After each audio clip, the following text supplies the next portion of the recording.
Pues cuéntanos de qué va la idea en general, cómo surgió la idea, Eugenio. Sí, pues bueno, esto de escribir manifiestos es como una especie de práctica personal, justo en momentos, digamos, pues no solo de mi trabajo como artista, programador, sino incluso momentos pues sí, importantes de mi vida en el sentido de que han sido encrucijadas, ¿no? Me han hecho pensar sobre cuestiones de manera muy profunda e incluso cambiar de rumbo, ¿no? Para mí los manifiestos son como una especie de marcadores del camino, ¿no? De pronto voy siguiendo un camino, uno, sea cual sea a lo que nos dediquemos, pues siempre llevamos un camino, un hábito, ¿no? Una práctica que tiene un momento de estabilidad. Y de pronto llega algo que la desestabiliza, ¿no? Algo que hayamos encontrado, algo que hayamos reflexionado, algo que nos sucede, ¿no? Entonces, pues yo he tenido, digamos, como esta costumbre de momentos en los cuales pues mi práctica se transforma hacia un lado o hacia otro. Pues escribo un manifiesto como para plasmar lo que estoy pensando al respecto de algo. Y desde mi punto de vista, pues un manifiesto se divide básicamente en dos secciones. Primero, ciertas cuestiones ante las que uno es crítico, y son cuestiones que incluso uno mismo practicaba, ponía en movimiento a través de su trabajo. De pronto llega este momento de crítica, entonces esa es como la primera sección para mí de un manifiesto. Y la segunda es, bueno, y ahora que desarrollé esta especie de conciencia crítica con respecto a mi trabajo, pues, ¿qué es lo que voy a hacer? O sea, ¿cuál es el horizonte, no? Ahora, dicho esto, que parece como muy racional, también pienso que el manifiesto es un género, yo diría que es prácticamente un género literario, aunque ha sido utilizado pues sobre todo en los ámbitos artísticos, aunque también en otros ámbitos, y de hecho diría que últimamente hay como una especie de abuso del manifiesto e incluso vemos a compañías, empresas escribir sus manifiestos, ¿no? Con tal de atraer clientes o vender sus productos.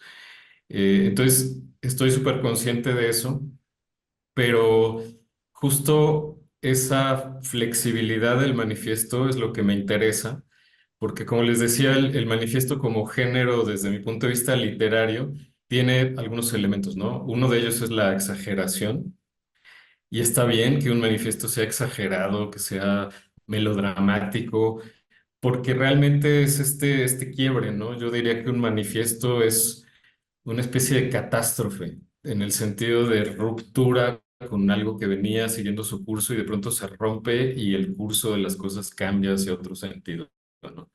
Si un manifiesto no refleja una catástrofe del pensamiento, para mí es como otra cosa, mucho más suave, ¿no?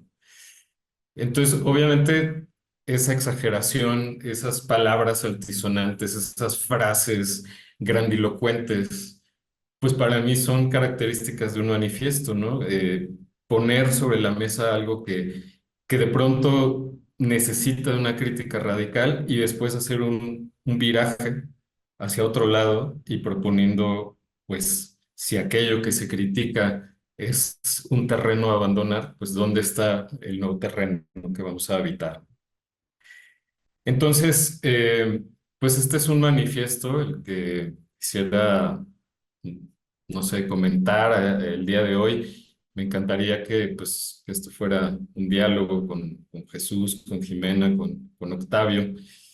Eh, para mí, pues refleja un momento en el cual vengo siguiendo desde hace alrededor de 30 años un camino, un discurso que tiene que ver con el arte y la tecnología, ¿no?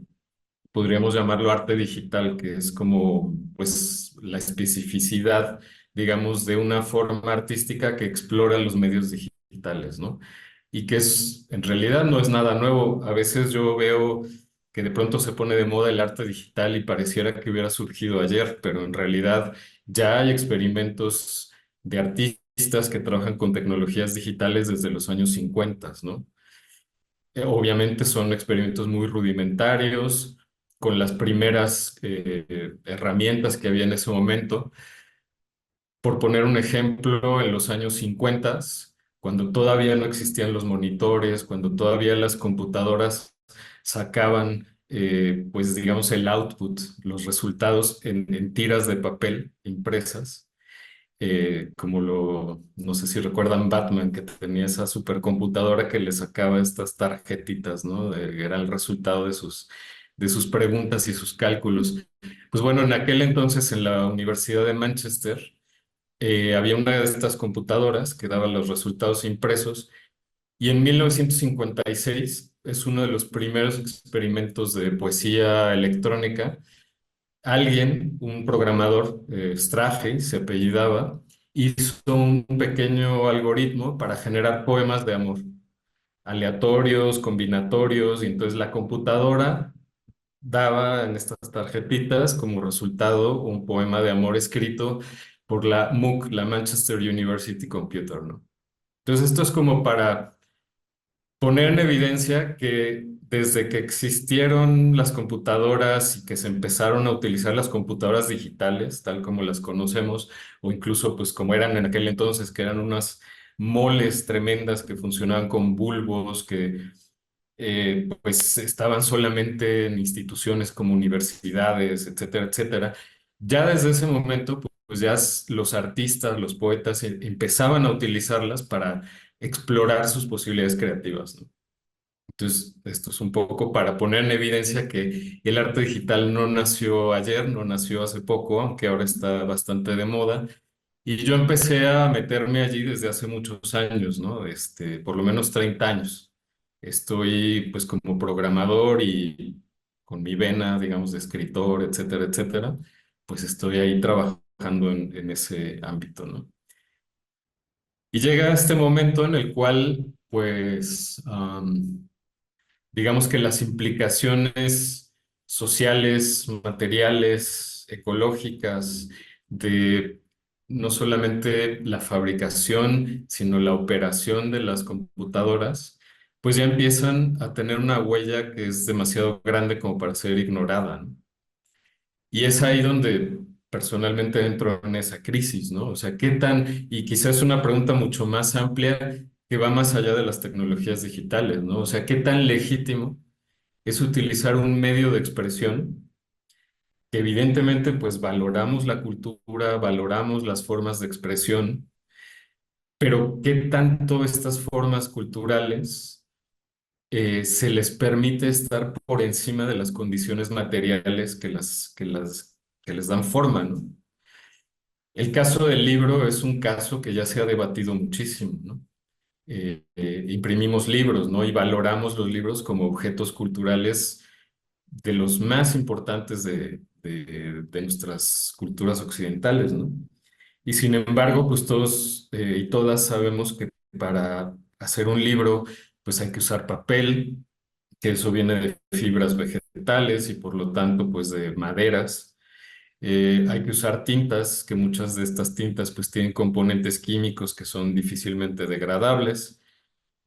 Entonces, el libro, digamos que es un ejemplo para no centralizarlo todo como si fuera una novedad en los medios digitales, ¿no?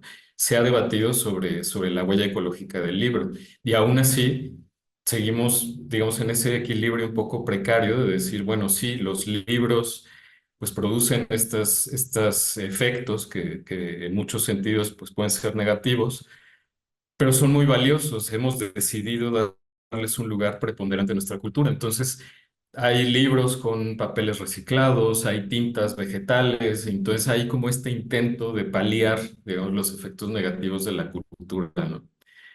Un poco como para terminar de echarme este choro inicial, pues yo traería a colación la frase de Benjamin, ¿no? Que dice que todo documento de cultura es un documento de barbarie, en el sentido de que no hay nada, digamos, que podamos producir como cultura que no implique, digamos, la destrucción de algo, de algún sustrato material, de algún entorno, de alguna estabilidad, de algún ecosistema, ¿no? Esto quizá Benjamin lo planteaba desde otra perspectiva, pero creo que se puede aplicar muy bien a cómo pues todo aquello que generamos desde nuestra cultura contemporánea, por no llamarla occidental, llamémosla contemporánea, pues genera un tipo de destrucción, genera un tipo de daño, ¿no? Entonces, ¿cómo equilibramos eso? Ahí está para mí la pregunta. No sé cómo la ven hasta ahí. Hasta aquí muy bien, o sea, nos has dado ya una estupenda introducción a los motivos, digamos, generales y particulares del manifiesto, antes de que ahora nos hables un poco más ya del contenido mismo. Y no sé si ahora Jimena o Octavio quieran hacer algún comentario hasta el momento, alguna intervención antes de que te pidamos que nos des una exposición un poco ya más centrada en el contenido del manifiesto mismo. No sé si Jimena o Octavio, si ustedes están pensando algo. Sí, Jimena. Bueno, a mí me parece muy interesante pues esta como primera entrada a lo que estás planteando. Pienso porque como que hay varios debates que quedan por ahí, ¿no? O sea, como que siempre está esta idea de la tecnología y la técnica, ¿no? O sea, como que de alguna manera se ha pensado que cuando ya está la tecnología más como una tecnociencia, pues que es mucho más extractivista, ¿no? Que es mucho más dañina. Ahora me regalaron este libro de la historia del libro, no me acuerdo cómo se llama la autora, ¿no? Y la verdad no lo he terminado, es un libro gordo, entonces vas más lentito, pero es bien interesante eso, ¿no? Cuáles son las primeras fibras que empiezan a utilizar para hacer los papiros, ¿no? Cómo eso va cambiando y que también te lo plantean como dentro de toda la geopolítica, ¿no? O sea, cómo de pronto esto también tenía que ver con una parte económica, ¿no? Entonces, o sea, como que de alguna manera cuando uno piensa en las técnicas, como que sientes que hay menos daño ecológico, ¿no? O sea, como que yo siento que esa es un poco esa idea, que donde se rompió el equilibrio fue pues justo ya en este momento de una industrialización total, ¿no? Pero no sé tú qué opinas al respecto, ¿no? O sea, porque yo como, por ejemplo, cuando doy clases de bioética, me gusta mucho que no haya esa distinción entre la técnica y la tecnología, pero creo que a veces puede ser pertinente. Entonces, no sé en este caso cómo lo piensas, o sea, si sí podríamos hablar de una cosa así, de un mayor, o sea, de que sí llegamos a un cierta ruptura de ese equilibrio, ¿no? O sea, yo me acuerdo cuando hacía el servicio social en Colima, que pues toda la comunidad era pesquera y pues se comían los huevos de tortuga y era una parte fundamental de su alimentación. ¿No? Y no me parecía, o sea, justo no era algo que vieras como mal, porque pues ellos mismos cuidaban los huevos, no había como todo este ciclo de cuidado, de alimentación, ¿no? El problema es cuando eso se rompe, ¿no? O sea, cuando de pronto empieza una mega producción, empieza entonces, no sé si me di a entender. ¿Puedo intervenir? Claro. Sí, bueno, yo creo que lo que está manifestando en buena medida Eugenio es, digamos, un malestar por la tecnología, porque estamos en un momento en donde ya estamos sobresaturados de tecnología, ¿no?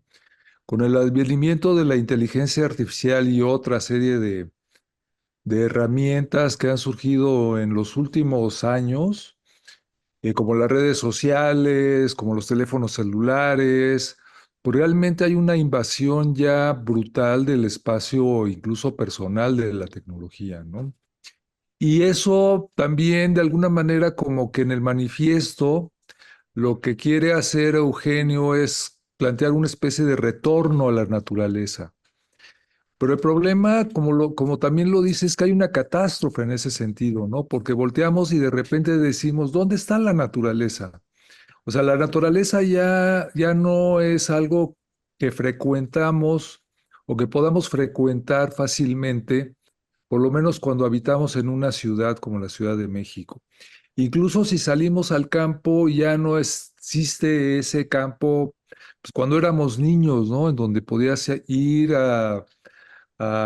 salías al perímetro de la Ciudad de México y veías campo. Y hoy en día, pues más bien todo eso ya está poblado, es una periferia llena de de casas de tabicón y cosas por el estilo, ¿no? Y en donde lo que se está también consumiendo es precisamente tecnología.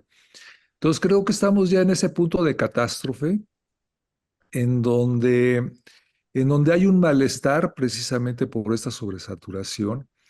Y claro, lo que nos tenemos que plantear es cuáles son las opciones, ¿no? Y este retorno a la naturaleza se me hace muy interesante porque Jimena hace poco me pasó un artículo que habla sobre la experiencia estética reflexiva y que parte de John Dewey del artículo, de cómo él plantea que la experiencia estética empieza precisamente o se da en el ser humano con este contacto con la naturaleza, ¿no? El estar en un entorno, por decirlo así, ecológico, en donde estamos percibiendo aquello que nos rodea, aquel estado natural, es lo que hizo que en buena medida desarrolláramos, eh, pues, lo que hoy podríamos llamar, o lo que en neurociencias ahora se llama una experiencia estética reflexiva, que además es un estado metestable, es decir, es un estado en donde se sincronizan,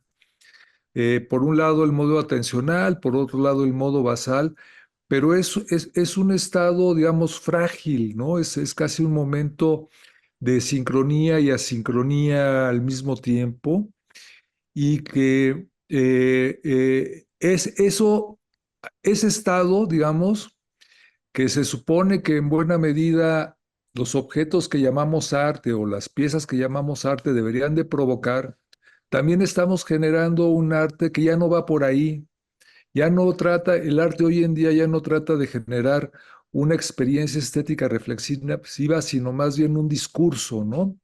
O sea, todos estamos yendo hacia un mundo en donde nos estamos eh, separando de nuestros mismos orígenes, que es precisamente ese contacto con la naturaleza.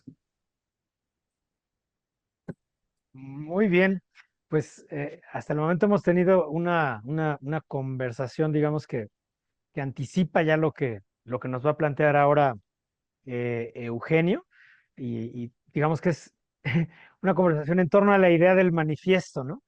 Y ya se ve venir un poco la temática, como ves ya tenemos algunas intuiciones porque leímos el texto, ¿no? E intuimos tu estado mental, por así decirlo, pero más bien ahora sí me gustaría eh, que, que si me lo permites, te diéramos la palabra nuevamente para que nos comuniques ahora sí el mensaje propiamente del manifiesto en los términos en los que tú quieras hacerlo, para que al final pudiéramos volver a tener un momento de conversación. Pues sí, el manifiesto lleva por título El Manifiesto del Arte Antimoderno. Y justamente el prefijo anti, pues digamos, el que está haciendo todo el juego ahí, ¿no?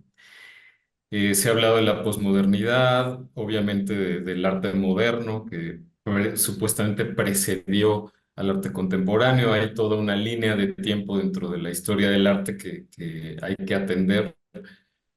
Y digamos que el juego que intento poner sobre la mesa sí bebe, digamos, de esta fuente que es la historia del arte.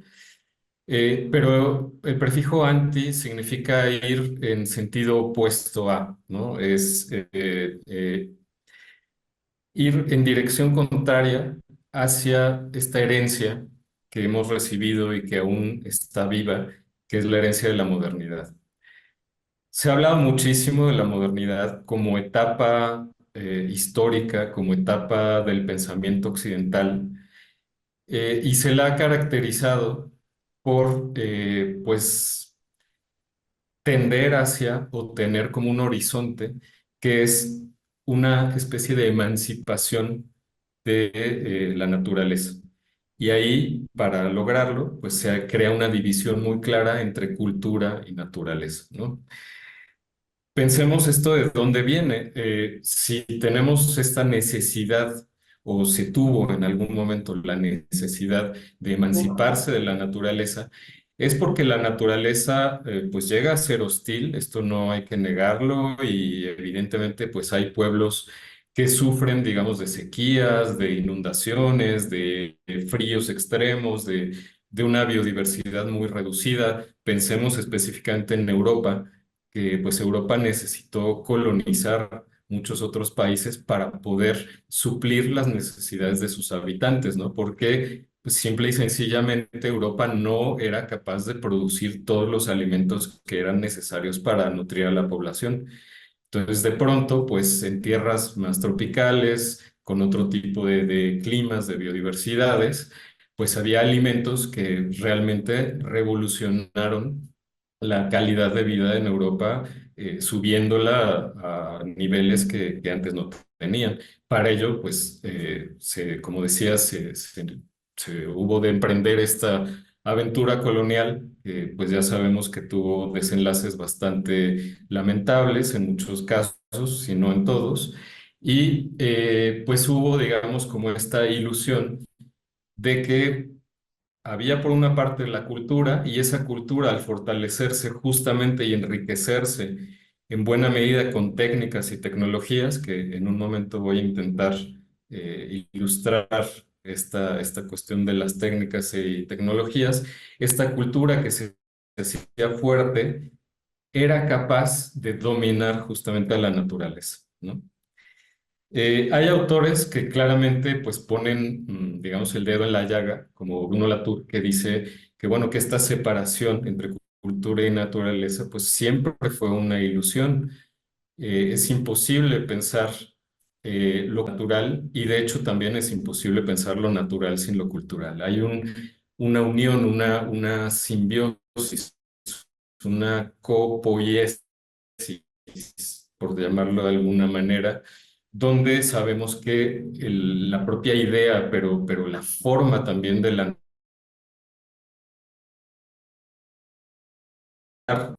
las culturas,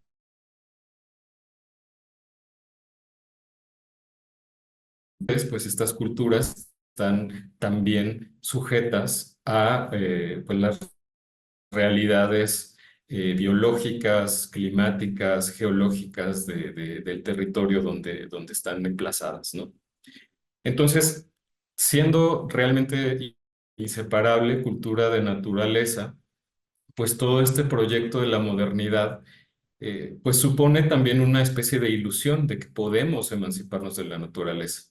Y pues ahora lo estamos viendo, lo que estamos viendo ya ahora en esta época que se le ha llamado antropoceno, que se le ha llamado capitaloceno, que se le ha llamado de muchas maneras, pero más allá de la manera en que se le nombre, pues es una época en la cual vemos esa estabilidad que logró el florecimiento de la civilización actual, logró el florecimiento de las culturas, esa estabilidad climática pues está rota, ¿no? Es un clima que ya es impredecible, los calendarios que heredamos de culturas ancestrales, las prácticas que heredamos de esas mismas culturas, pues muchas de ellas ya están rotas en el sentido de que ya es casi imposible predecir las estaciones, cuándo va a empezar a llover. En territorios donde no había sequía, pues empieza a haberla, las temperaturas suben, etcétera, etcétera. O sea, para efectos prácticos, estamos viviendo en un mundo desconocido, en un planeta que tiene unos niveles de CO2 mucho mayores a aquellos que había cuando el ser humano pisó la Tierra por primera vez como especie. Entonces, en ese sentido, es como si estuviéramos en otro planeta, ¿no? Y todo está trastocado.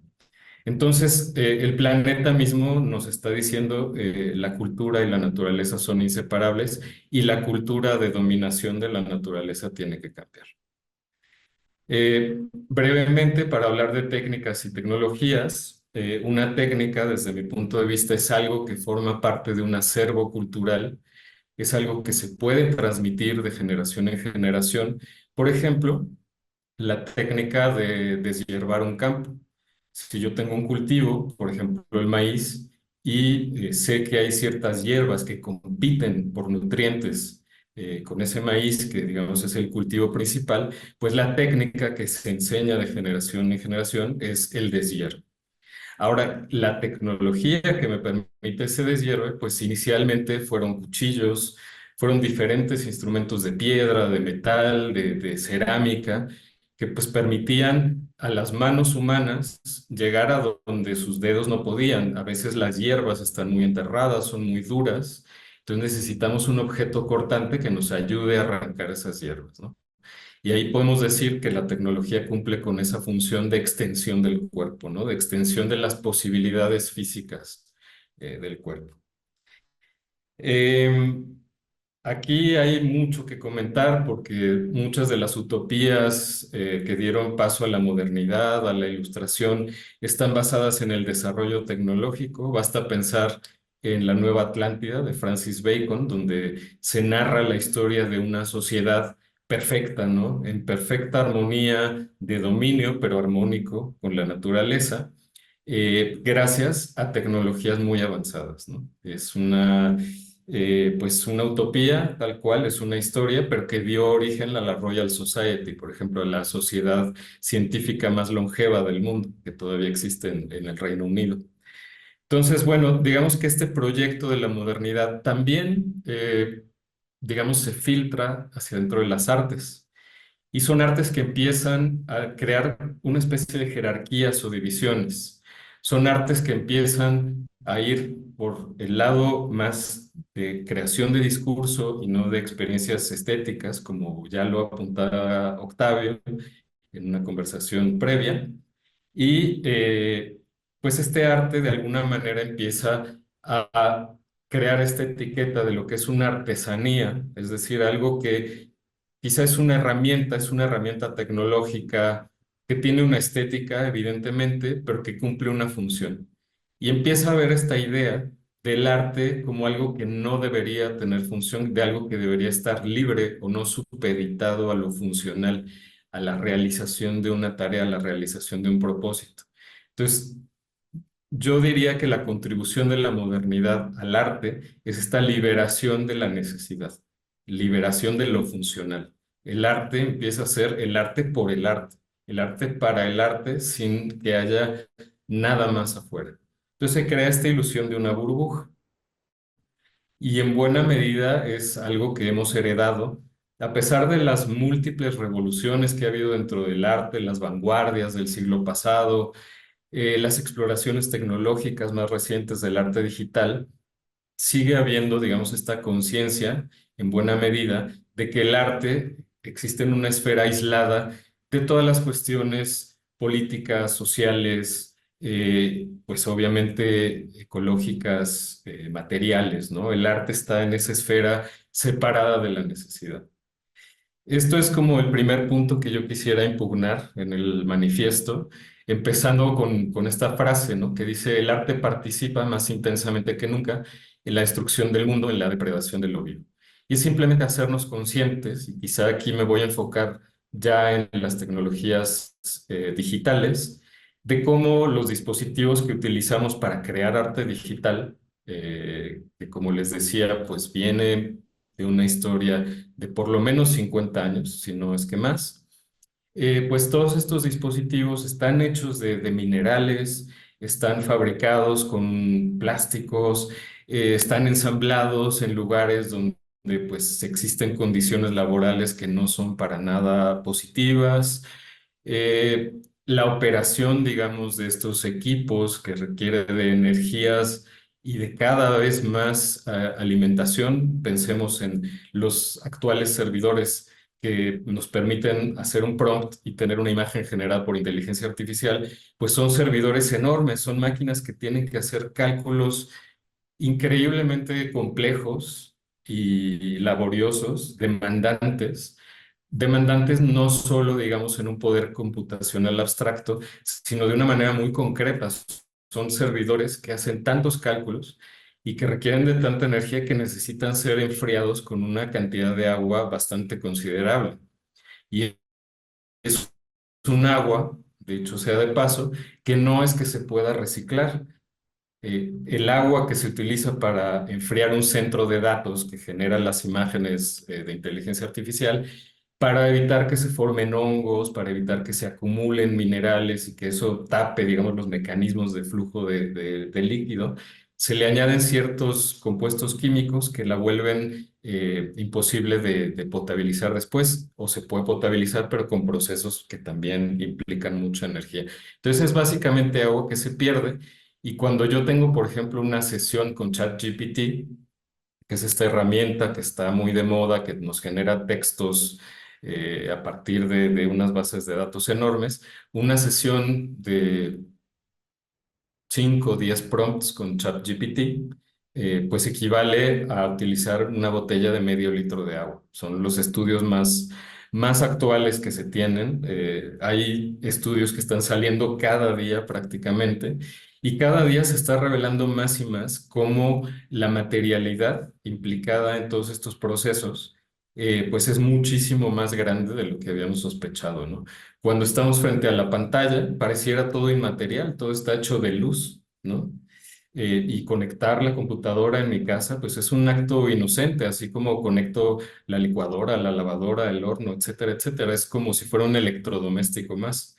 Pero todo aquello que está atrás, la famosa nube, que no vemos, ¿no? Pero que es este cúmulo de servidores interconectados que nos dan respuestas, que dan cabida a las redes sociales, etcétera, etcétera, pues todo lo que implican a nivel de minerales, de utilización de tierras, de agua, de energías, etcétera, etcétera, de explotación laboral y de muchas otras cosas, es algo que hace aproximadamente 12 años yo empecé a investigar. En aquel entonces sonaba muy raro. Todo el mundo me decía, bueno, pero ¿de qué estás hablando? Si yo prendo mi computadora y mi recibo de la luz ni siquiera aumenta tanto, ¿no? No, o sea, mi computadora es bastante inocente comparada con una tele, ¿no? Pero cuando piensas en todo lo que está detrás, más allá de esos cables que sí ves en tu casa, se empieza a revelar una materialidad exacerbada, ¿no? Entonces, se habló en un momento de que el arte digital implicaba una desmaterialización del arte, pero es todo lo contrario, hay una rematerialización e incluso yo diría una hipermaterialización. Entonces, para mí el manifiesto lo que quiere hacer, lo que quiere lograr es crear una conciencia, evidentemente, más a nivel discursivo. No estoy utilizando datos, no estoy aportando información dura, por decirlo así, porque está en Internet, diario están saliendo esos estudios y quien quiera puede consultarlos. Más bien estoy intentando crear esa conciencia de que somos partícipes de todo ese proceso, ¿no? De que, de que el arte no está aislado, tal como se pensaba en esta modernidad heredada desde el arte. ¿Y qué hacer ante todo esto? Pues, ¿qué hacer? La gran pregunta, ¿no? También en una conversación previa hablábamos con Octavio de este retorno a la naturaleza y el manifiesto lo pone así en esos términos, ¿no? Regresar al origen. Pero ese origen ya está trastocado también. Vamos a todos los territorios supuestamente rurales, el campo, y ahí también está la ciudad, ahí hay todas esas señales de identidad de la modernidad que han moldeado eh, para bien, pero también para mal, pues todo esto que llamábamos naturales. Hay teóricos que dicen que de hecho ya es imposible hablar de naturaleza. No hay un espacio en el planeta que no haya sido tocado por la acción humana, ¿no? Y el antropoceno, como era geológica en la que supuestamente estamos, aunque las sociedades geológicas no lo han aceptado, pero lo que nos quiere decir como mensaje es que todo el clima, todo el entorno geofísico, biogeofísico del planeta ya está trastocado por la acción humana.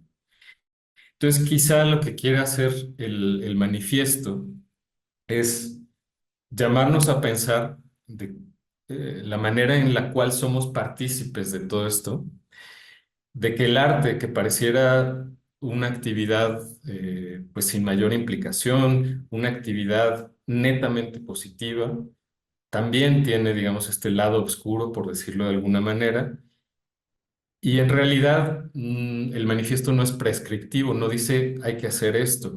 En todo caso, dice qué es lo que hay que dejar de hacer. hay que dejar de excusar la destrucción de biodiversidad, de sistemas ecológicos, de comunidades, por el bien del arte, ¿no? Y más bien dedicar o pensar o imaginar un arte que participe activamente en la restauración del mundo y que considere aberrante e inaceptable toda forma artística que contribuya a la destrucción. Entonces, bueno, sería básicamente el discurso que hay detrás del manifiesto, eh, pero bueno, no sé, supongo que quedan muchos hilos sueltos que platicar. Eugenio, pues la verdad nos dejaste pensando muchísimas cosas. Yo creo que es extremadamente importante todo lo que comentaste, ¿no? Yo em, siento que tocas muchos temas que son muy actuales, ¿verdad? Como toda la cuestión de la inteligencia artificial, que exige una reflexión ética inmediata. Y creo que lo montaste en otra temática, ¿no? Que parece, como tú dices, a lo mejor libre de conflicto ético, ¿no? Que es la creación artística. Pero primero nos diste una panorámica de la creación del arte moderno, para usar tus términos, ¿no? En un sentido muy general, como digamos, el devenir o el desarrollo de una forma de arte no utilitario, hasta cierto punto separado quizá de la técnica o de la tecnología, y en donde se ganó también libertad creativa, eh, digamos que esa capacidad de explorar las experiencias estéticas sin las presiones que al principio a lo mejor daría la domesticación de la naturaleza a la que te referiste, o la propia, la satisfacción de los gustos, ¿no? De las élites, de las aristocracias, ¿no? Como formadoras de cánones estéticos y demás. Entonces, ese proceso de liberación al que te referiste, ¿no? De liberación de los argumentos, de las formas, de los juegos estéticos, indudablemente tuvo un gran valor, pero ahora nos pones en un momento donde aparece un nuevo conflicto ético, ¿no? Y es que al, al tener este como doble juego, ¿no? Donde aparentemente el arte es inocente porque solamente se dedica a crear y a generar experiencias estéticas e incluso a la propia reflexión, ¿no? O sea, nos pide reflexionar y demás. Pero a lo mejor la reflexión está un poco atrasada con respecto a lo que el propio arte está haciendo, ¿no? Es una crítica que se le hace a otras ramas del conocimiento, ¿no? Por ejemplo, yo leí hace poco un libro sobre psicoanálisis, ¿no? Donde un filósofo decía que había una separación entre lo que el psicoanálisis decía que hacía y lo que hacía, ¿no? Entonces, en ese sentido, a lo mejor es donde veo tu cuestionamiento tan potente, ¿no? En el sentido de que nos dices, hay un arte digital, es un arte digital que se nos vendió incluso como inmaterial, ¿no? Casi esa desobjetualización del arte, ¿no? Que tendría también grandes alcances filosóficos, estéticos y demás. Pero tú nos das una serie de circunstancias, una red de materialidades, ¿no? Que nos muestran que otra vez más estamos completamente inmersos desde nuestra corporalidad, estamos inmersos en una naturaleza transformada por la tecnología y por la propia actividad humana, y en donde este supuesto juego inocente del arte, en cierta forma, está consumiendo agua, ¿no? Está interviniendo directamente el equilibrio ecológico, y lo peor de todo es que los artistas, si te entiendo bien, ¿no? En vez de estar a la vanguardia, ¿no? De esta transformación que debería de estar por venir, parecemos más bien como si estuviéramos, y digo, en un sentido amplio, ¿no? Quienes estamos en el juego de la estética, de las artes, del sentido, de la creación y demás, pareciera como que estamos hechizados, ¿no? Por, por todos estos fuegos fatuos, ¿no? Estos fuegos de artificio que nos da la propia tecnología, ¿no? Y bueno, esa sería como mi asimilación de lo que nos planteabas. Y yo a lo mejor me atrevería a nombrar todavía un horizonte que ya lo mencionabas, ¿no? Pero solo para hacerlo explícito, que tiene que ver con esa dimensión ética de la inteligencia artificial, en el sentido de que, o sea, el arte es muy necesario, en mi opinión, ¿no? Es muy necesario, todas las formas artísticas, ¿no? La música, la escritura, para usar tus términos, ya ves que no me quiero pelear contigo porque yo uso la palabra literatura, pero bueno, la escritura, la música, la danza, son muy necesarios, en mi opinión, para sincronizarnos como personas, ¿no? Para desarrollar la cultura, para transformarnos a nosotros mismos, porque nos dan momentos reflexivos y de transformación, porque nos dan una apertura conceptual. En fin, hay mil razones, ¿no? Por las cuales necesitamos al arte, pero específicamente necesitamos un arte basado en inteligencia artificial, ¿no? O sea, realmente necesitamos eso específicamente, ¿no? Y sobre todo, es una pregunta, ¿no? Que yo me hago. Necesitamos un tipo de arte basado en inteligencia artificial que hasta cierto punto suplanta un poco o genera todavía un nivel más, no quiero usar una palabra escandalosa, pero como ya me lo autorizaste porque dijiste que los manifiestos pueden tener el juego retórico de la exageración, me da la impresión como de que la inteligencia artificial todavía le da un juego más perverso a la simulación que de todos modos ya existe en el arte, ¿no? Y que tiene cierta perversidad que a veces enciende también la llama de las emociones, ¿no? Y que nos hace entrar en juegos creativos, pero en el caso de esa como simulación un poco perversa que hace la inteligencia artificial, pues está de por medio, bueno, escuchando hace poco a Daniel Dennett, ¿no? Que por su muerte tan reciente, ¿no? Donde él decía que sí puede minar fundamentos muy básicos de la confianza humana, porque con la inteligencia artificial yo puedo hacer que tú digas exactamente lo contrario de lo que acabas de decir, ¿no? Y puedo hacer que Octavio diga exactamente lo contrario de lo que yo sé que piensa, o puedo hacer que Jimena diga exactamente lo contrario, y luego Jimena tendrá que sacar un manifiesto para decir que ella no lo dijo, o ustedes pueden hacer que yo diga otra cosa, y entonces, digamos que nuestra comunidad, ¿no? Está fundada en la confianza, ¿no? Y la inteligencia artificial sí puede minar la confianza, ¿no? Entonces, ese nivel de suplantación, ese nivel de simulación y disimulación, ese simulacro, ¿no? Del que hablaba tanto Jean Baudrillard y tantas personas, no sé si lo necesitamos, ¿no? Y aquí regresando a un ensayo, también a lo mejor ligeramente escandaloso de González Cruzino, que tenía un título que se llamaba Las flores del mal en el jardín de la biología, ¿no? Donde simplemente decía eso, ¿no? O sea, no porque una cosa se pueda hacer técnicamente, automáticamente significa que ya se tiene que hacer. Él en particular se refería a la biología de la reproducción, ¿no? Como biólogo, como patólogo, como médico que es, ¿no?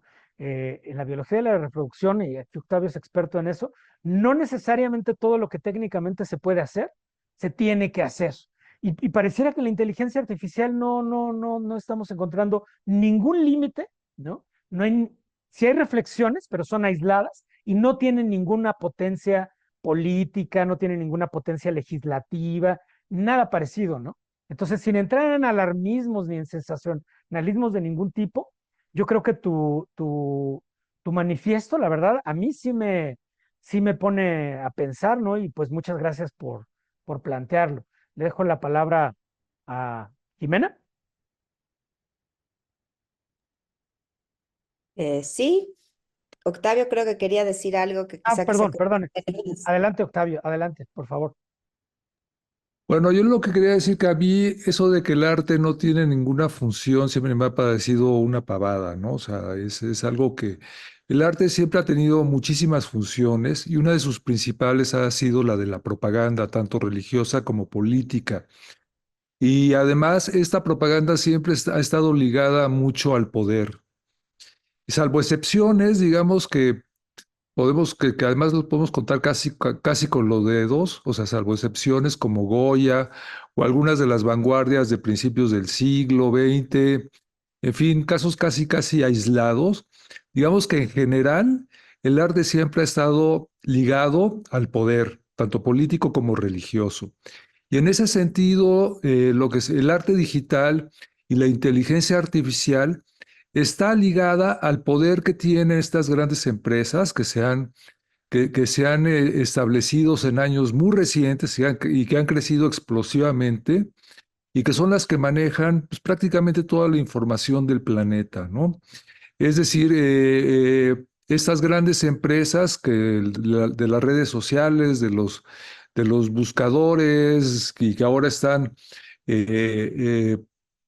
desarrollando la inteligencia artificial, pues son los que manejan la información de todos los usuarios, de todos los que de alguna manera consumimos esos productos. Y eso les da un poder inmenso, porque eso hace que en la medida en que nosotros somos usuarios de estos mismos programas, somos manipulados por esos programas. Y lo que estamos haciendo es enriquecer a los dueños de esos medios de producción de una manera distinta a como lo hacía un trabajador en el siglo XIX en medio de la revolución industrial. O sea, toda esa gigantesca plusvalía de estos megamillonarios es precisamente por la manipulación y porque ellos son los que están manejando esa información y están gobernando y están haciendo propaganda de todo tipo, político, religiosa, son los que están decidiendo prácticamente a quiénes se van a elegir en estos procesos supuestamente democráticos, y para mí son un gran peligro. Y en ese sentido creo que una opción es precisamente entender que el arte también tiene una función ética, que durante mucho tiempo es algo que muchos artistas consideran que el arte no tiene nada que ver con la ética. Y sin embargo sí lo tiene que hacer. Y sí, sí tiene que ver. Y además, el arte también tiene una función del conocimiento. Eso lo vemos cuando hablamos de arte transdisciplinario o arte y transdisciplina, ¿no? Es decir, el arte tiene una serie de funciones que lo que está haciendo en buena medida estos procesos de inteligencia artificial es sustraer eso y se lo están apropiando estos grandes consorcios y son los que finalmente deciden qué sesgos va a tener la inteligencia artificial, qué usos va a tener todo este tipo de, pues de algoritmos, de sistemas, de producción. Son los que filtran todo sin que nosotros nos demos cuenta en realidad, ¿no? Mediante una serie de algoritmos y nos están manipulando con eso y finalmente son los que están decidiendo qué gobernantes, qué cámaras, vamos hacia dónde se está dirigiendo el mundo. Y yo creo que en buena medida por eso estamos teniendo en la mayoría de los países el tipo de gobernantes que estamos teniendo, ¿no? Lo cual me parece verdaderamente catastrófico. Ok, Octavio, pues muy importante todo lo que dijiste también, muchas gracias. Y entonces, Jimena, si quieres hacer tu comentario y al final, Eugenio, tú pues nos das tu mensaje final, ¿te parece? Ok, bueno, a mí la verdad es que el manifiesto me gustó mucho, me generó pues una respuesta afectiva inmediata, como que sentí que era, o sea, siento que es algo necesario, ¿no? O sea, creo que hay que problematizar al respecto. Eh, y me parece que te lleva a eso, ¿no? O sea, pensar en la materialidad, ¿no? En de qué están hechas las obras, en por qué están hechas así, de dónde viene ese material. O sea, como que también te plantea que te cuestiones un poquito más que una experiencia estética, ¿no? O sea, que justo sea más problematizadora. Yo la verdad es que tuve la ventaja de que cuando pues me empecé a meter un poquito más de lleno en este mundo del arte, de las artes vivas, sobre todo, pues como que me vinculé con personas como Evoe Sotelo, como Katia Castañeda, como Mauricio García de la Torre, que tienen muy definido que el arte tiene que tener una propuesta política, ¿no? O sea, que tiene que incidir en el escenario de lo público. Entonces, como que en ese sentido me resonó mucho el manifiesto que tú planteaste.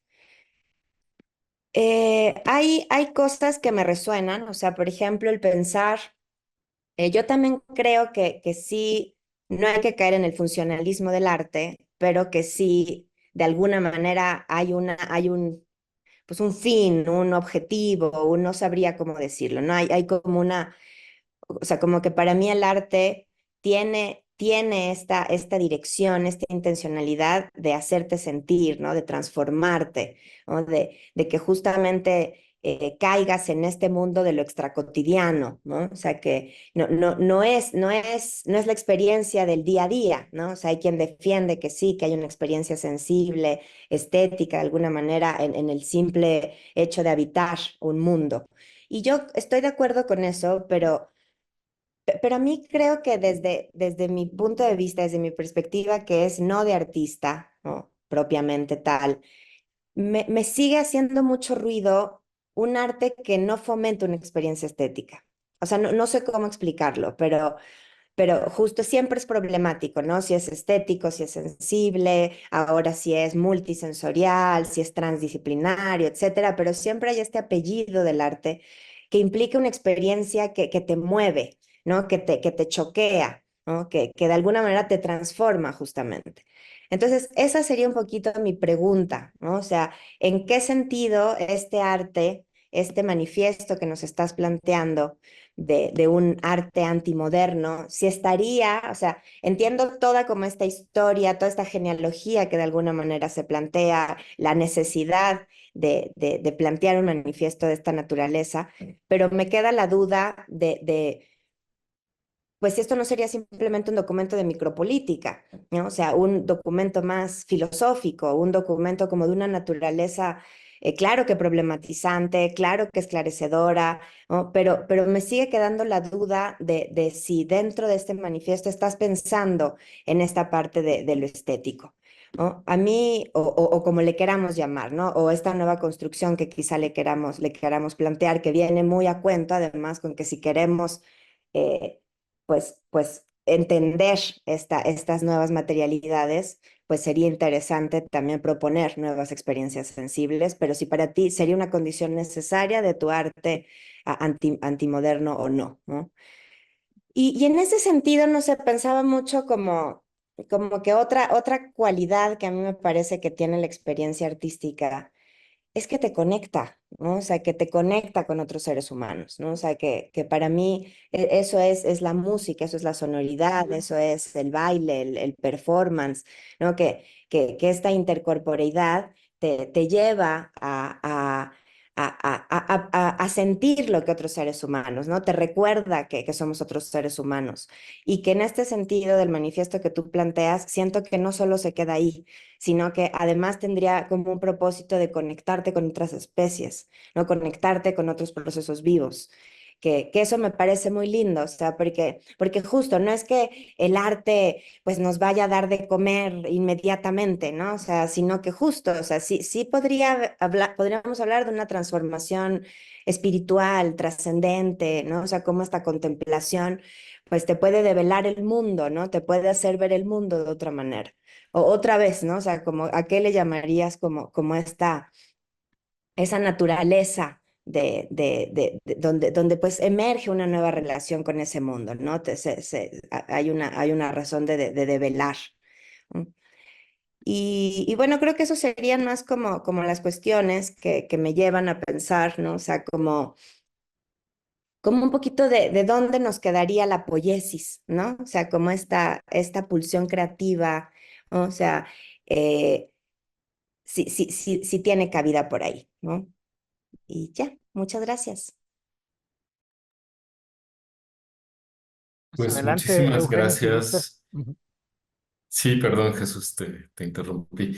Pues muchísimas gracias, querida Jimena, Jesús, Octavio, por la lectura del manifiesto, por plantear todas estas cuestiones que evidentemente no están ahí, pero que son, digamos, hilos que surgen del manifiesto como si fuera un objeto que se deshilacha, ¿no? Y que de pronto pues puedes tirar del hilo y llegar a otro lado.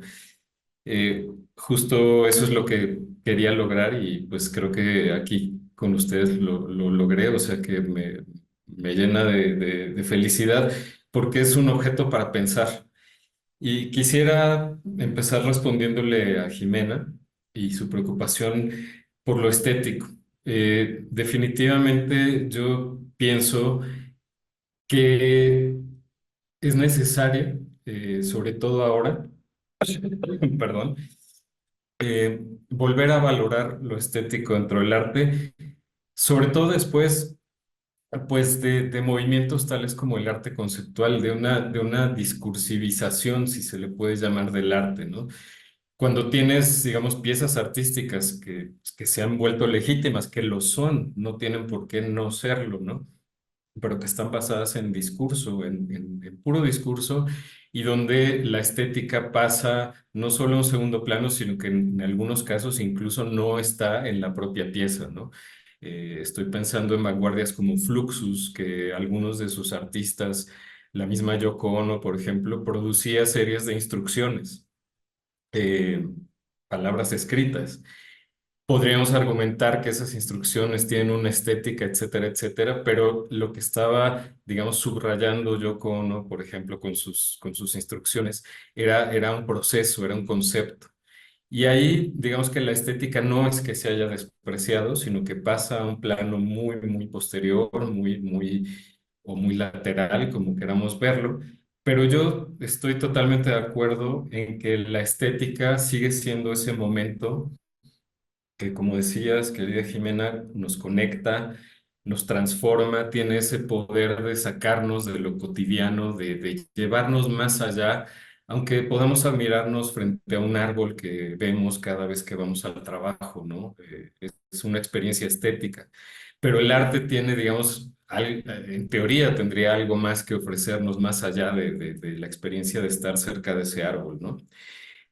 Y siento que hay una cuestión también enlazándolo con lo que comentaba Jesús y un poco con lo que comentaba Octavio, que lo estético se está volviendo algo cada vez más inmediato. Jesús comentaba que estamos hechizados por esta especie de fuegos fatuos de la tecnología, ¿no? Preguntabas, Jesús, ¿necesitamos un arte generado por inteligencia artificial, por tecnologías cada vez más sofisticadas? Y yo pienso en un libro que estoy terminando de una escritora, Anna Kornbluth, muy brillante, y el libro se llama Immediacy, creo que no está traducido, Immediacy or the Style of Too Late Capitalism. La inmediatez o el estilo del capitalismo demasiado tardío, sería la traducción. Y lo que ella propone, la tesis central del libro, es que la estética de este momento de un capitalismo demasiado tardío, ¿no?, que es en el que estamos ahora, es lo inmediato. La ausencia de la metáfora, porque las metáforas requieren de tiempo, de asimilación, de estar presentes muchas veces con el cuerpo, de ser vividas. Y lo que no tenemos es tiempo, y justamente por eso tenemos este arte que emerge de todo tipo de plataformas, emerge de forma inmediata, pero más allá de su formato está esa falta de metáfora, está esa falta, digamos, de cuestiones que pueden ser irónicas, que pueden requerir de una profundización, que es justamente pues, lo que está erosionándose. Ahora, Jesús también hablaba de esta erosión de la confianza, que es este elemento necesario para que una comunidad, grande o pequeña, tenga un tipo de cohesión. Si yo no confío en mis semejantes, con quienes formo parte de una comunidad, es imposible que esa comunidad exista. Y yo creo que hablando justamente de la inteligencia artificial y de sus implicaciones, como ya lo decías Jesús, la señaló Daniel Dennett, hay un texto que es muy cortito y que para mi sorpresa ha sido bastante pasado por alto. Yo cuando lo descubrí hace ya más de 10 años, pues me pareció un texto fundamental, pero veo que no se ha popularizado lo suficiente, ¿no? Es un texto corto de un filósofo que se llama Harry Frankfurt, y el título lo voy a decir en inglés porque es muy difícil traducirlo, se llama On Bullshit, sobre el bullshit. Y sabemos que es muy difícil traducir bullshit, ¿no? Es una palabra altisonante. Una traducción elegante y pudorosa podría ser la charlatanería. Entonces, digamos, Harry Frankfurt habla sobre la charlatanería. Habla de la verdad. Y quien intenta o tiene la voluntad de hablar con la verdad, aunque se equivoque, está comprometido con esa verdad aunque se equivoque, ¿no? Pero si yo quiero hablar con la verdad, estoy comprometiéndome con una idea de verdad y estoy generando un discurso a partir de ahí. El que dice una mentira también está comprometido con la verdad porque la está ocultando. Entonces hay compromiso, digamos, con este vínculo, con este espacio que hay entre el discurso y lo constatable, lo inteligible, ¿no? El lenguaje de alguna manera funciona así, tanto mentira como verdad.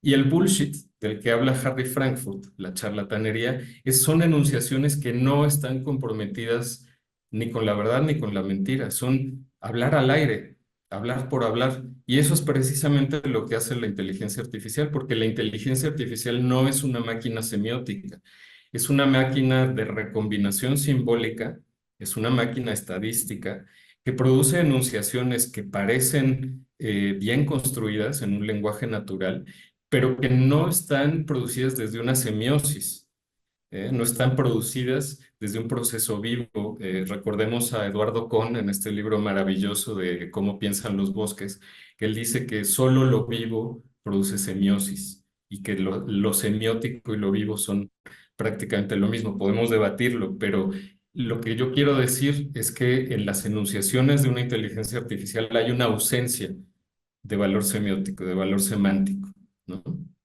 Esto, pues de alguna manera al mezclarse con el lenguaje humano, o sea, si yo de pronto entro a un buscador y tengo respuestas que vienen de una inteligencia artificial y que por lo tanto no están comprometidas ni con la verdad ni con la mentira, sino que son palabras soltadas al aire, pues evidentemente esto mina la confianza, esto mina los vínculos sociales, de alguna forma rompe el contrato social y crea estos efectos de los cuales hablaba Dennett y también hablan otros pensadores, ¿no? Ahora, esto me refiere mucho a lo que comentaba Octavio. Aquí ya estamos entonces hablando de que el arte generado con estas herramientas, que pretende pues pasar por imágenes, por enunciaciones, que son fundamentalmente diferentes de las imágenes o enunciaciones producidas por humanos, porque no tienen una intencionalidad, no tienen un compromiso ni con lo real, ni siquiera con lo falso, sino que no tienen ningún tipo de compromiso más que con la estadística, con el cálculo. Entonces esto, pues yo lo vería casi como un arte, como decía Octavio, ¿no? El arte que estuvo supeditado en su momento al poder religioso, al poder político. Yo veo el arte creado con inteligencia artificial como un arte supeditado al poder semiocapitalista, que son las grandes empresas, entre las 5 más grandes empresas que hay en este momento, está Google, está Meta, y está Amazon, me parece que también. Entonces son justamente estas empresas que manejan en buena medida la economía mundial, al menos la economía financiera, ¿no? Y pensemos que estas empresas no son estas corporaciones que se hacen pasar por corporaciones amigables que nos ofrecen productos gratuitos. Simplemente la noticia de hace unos días, una de las empresas, la empresa que produce OpenAI, el ChatGPT, OpenAI se llama la empresa, perdón, acaba de invitar digamos, a su consejo empresarial a el exdirector de la Agencia Nacional de Seguridad de Estados Unidos, que se sabe desde las revelaciones de 2013 de Edward Snowden, que estuvo involucrada en un espionaje masivo de todo tipo de ciudadanos, civiles, militares, políticos, etcétera, etcétera, a través de teléfonos celulares, y medios digitales, ¿no? Entonces, son no solamente herramientas que depredan el medio ambiente, que rompen ese vínculo que podríamos llegar a tener con los humanos y los no humanos, sino que también están hechas para reforzar un poder. Entonces, yo vería con digamos, con las mismas reservas, el arte generado con inteligencia artificial, las mismas reservas con las que veo un arte hecho por encargo de los reyes, por encargo de la nobleza, un arte que ya está totalmente pervertido y supeditado a un poder que pues muchas veces llega a ser tiránico, ¿no? Entonces, bueno, pues yo aquí cerraría mi comentario. Creo que me alargué un poco, pero es que este tema me apasiona, así que les agradezco mucho que me hayan dado la oportunidad de platicar de todo esto y sobre todo, pues de tener sus pensamientos que para mí son muy valiosos.